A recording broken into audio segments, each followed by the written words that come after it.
Papež Benedikt XVI je v apostolskem pismu z naslovom Vrata vere zapisal, da nas vera napravlja rodovitne, saj širi srce v upanju in omogoča, da ponudimo prepričljivo pričevanje.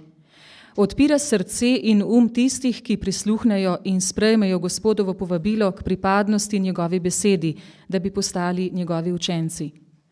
Kot dokazuje sveti Avguštin, se verniki krepijo z vero.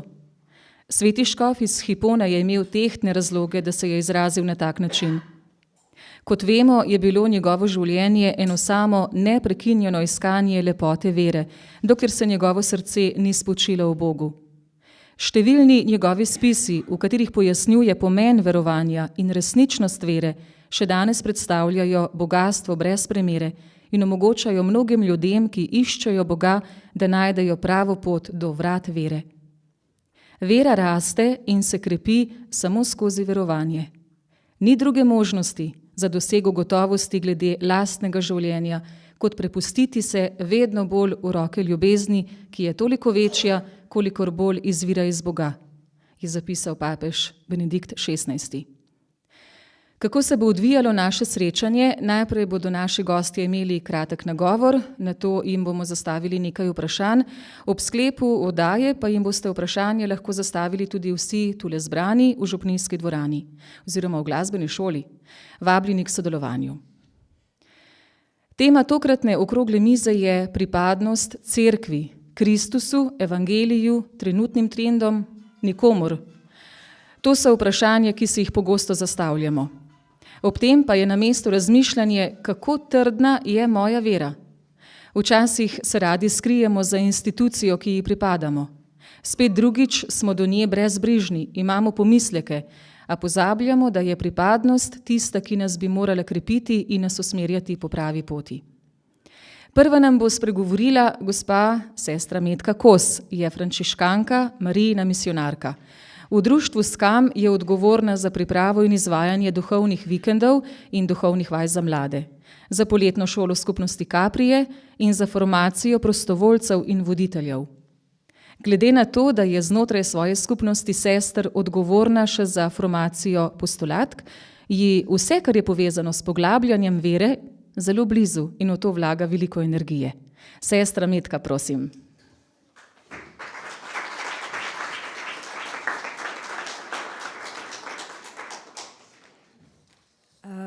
Dober večer vsem skupaj, tudi z moje strani.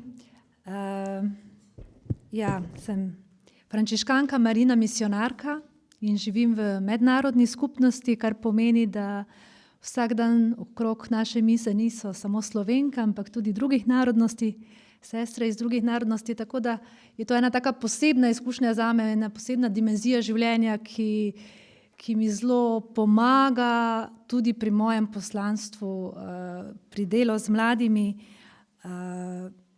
Se mi zdi pomembno, da to poudarim, ker sem preko te izkušnje odkrila tudi, da smo Slovenci včasih tako navezani na svojo majhnost, na tisti košček zemlje, kjer smo, kar je po svoje zelo lepo, ne?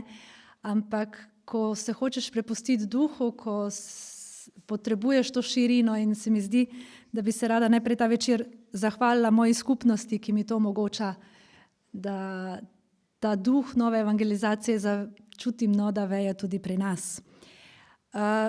Bi se pa zdaj vrnila najprej na svoje otroštvo. Sem odraščala v krščanski družini in sem že zelo zgodaj začela hoditi tudi na razne duhovne dogodke. Sem bila stara 12 let, ko sem prvič šla na duhovne vaje kot najstnica k sestram, salezijankam. Tako da pač v bistvu skozi celo otroštvo in mladost sem bila povezana s cerkvijo. In ker naši domači župniji ni bilo nobene ponudbe za mlade, sem začela hoditi v bližnjo župnijo, sem doma z majhne vasi, blizu Maribora, k frančiškanom, in tam sem pripadala eni skupini mladih kar nekaj let in res veliko prejela. V bistvu enkrat na teden smo se dobivali ob petkih in se srečevali, se pogovarjali, se družili. Potem pa je iz tega druženja zrasla želja, da bi da bi lahko tudi nekaj tega veselja, ki ga imamo, s tem veseljem slavili Boga in smo predlagali duhovniku, da bi mi začeli pripravljati petkove maše, čeprav je med tednom, mi bi kar pri tej maši peli, pa malo sodelovali.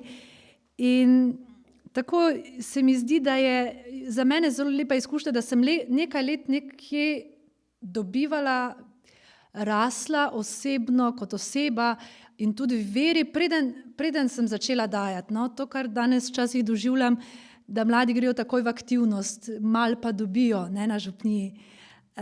Tako da to je zame res zelo, zelo lepa izkušnja. Zelo se spominjam duhovnih obnov, ki smo, vsake 3 mesece smo šli na duhovno obnovo in tam smo celo sami pripravljali teme in razmišljali o veri in to je meni resnično veliko pomagalo, da sem pol v enem trenutku, ko sem postala študentka, začutila, da jaz moram to dati naprej. To ni pošteno, da jaz to zadržim zase. Tako da sem šla k svojemu domačemu župniku in sem rekla, veste kaj, gospod župnik, jaz bi pa imela mladinsko skupino. Kaj vi pravite na to? Je bil malo presenečen, potem pa je sprejel moj izziv in jaz sem začela zbirati srednješolce. Sploh ne vem, odkot sem zbrala ta pogum. Ampak to je zame res taka lepa izkušnja, no, da lažje danes razumem mlade, kako je v mladem človeku ta potreba, da to, kar mu je podarjeno, da to da naprej. Ne? In se mi zdi, da je ta moja močna pripadnost eni skupini mladih, ki je bila pri frančiškanih, ko sem v bistvu ves čas še hodila tja črpati zase, ne? Tudi potem, ko sem v svoji župniji nadaljevala, je z mene naredila že takrat misionarko, se mi zdi. Ne? Ena taka pripadnost ti da moči, da greš naprej in daš naprej. Ker jaz sem se res, moram reči, da sem se res v cerkvi počutila domače, sprejeto, da mi je dala to, kar sem jaz potrebovala, ne? Ko sem bila mlada.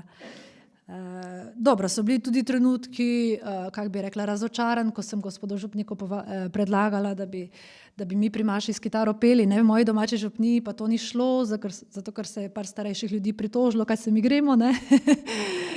Tako da, ampak sem tudi to nekako, ne vem, Bog mi je dal milost, da sem to sprejela in sem rekla, glej, pač ne gre, ne, ne gre, še. Če danes pogledam mojo pripadnost, se mi zdi, seveda, prva pripadnost, jasno, ne, svoje življenje sem posvetila Bogu in je zame osebna molitev z Božjo besedo, adoracija vsak dan, skupaj s sestrami molimo hvalnice in večernice, to je pač srce moje pripadnosti.